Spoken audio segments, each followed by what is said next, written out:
ஆக்சுவலாக சவுக்கு வந்து ஹிடன் அஜெண்டாவோட நடுநிலைத்தன்மையோட இல்லைன்றதை வந்து நான் ப்ரூஃப் பண்ணுறேன். இன்றைக்கி வந்து 26 அக்டோபர் சண்டே. இன்னைய வீடியோவில் வந்து ஆரம்பத்திலே சொல்லியிருப்பார்.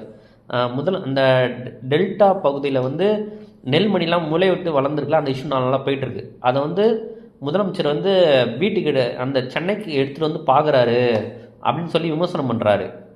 ஆக்சுவலாக 2 நாளில் வந்து இந்த இஷ்யூ வந்ததுலேருந்து மும்முரமாக செயல்பட்டு நிறைய மத்திய அமைச்சர் கூட வந்து பார்த்தாங்க, அதெல்லாம் பார்த்துருப்பீங்க. நிறைய ஏற்றுமதி பண்ணாங்க. ஆக்சுவலாக போன டிஎம்கே பீரியடில் 23,000 டன்னு ஏற்றுமதி பண்ணது வந்து 44,000 டன்னாக இந்த வருஷம் ஏற்றுமதி பண்ணியிருக்காங்கன்ற மாதிரி சொல்லியிருக்காங்க. அதை பாராட்டியிருக்கணும். அதை சொன்னால் நல்ல பேர் வந்துடும், அதை அப்படியே மறைச்சிடுவார். அது ஒரு ஹிடன் அஜெண்டா. விமர்சனம் மட்டுமே வைக்கக்கூடாதுல்ல. நடுநிலைத்தன்மைனா அவங்க பண்ணுறது நல்லதையும் பேசணும், அதை பேச மாட்டார். இன்னொன்று சொல்கிறேன்.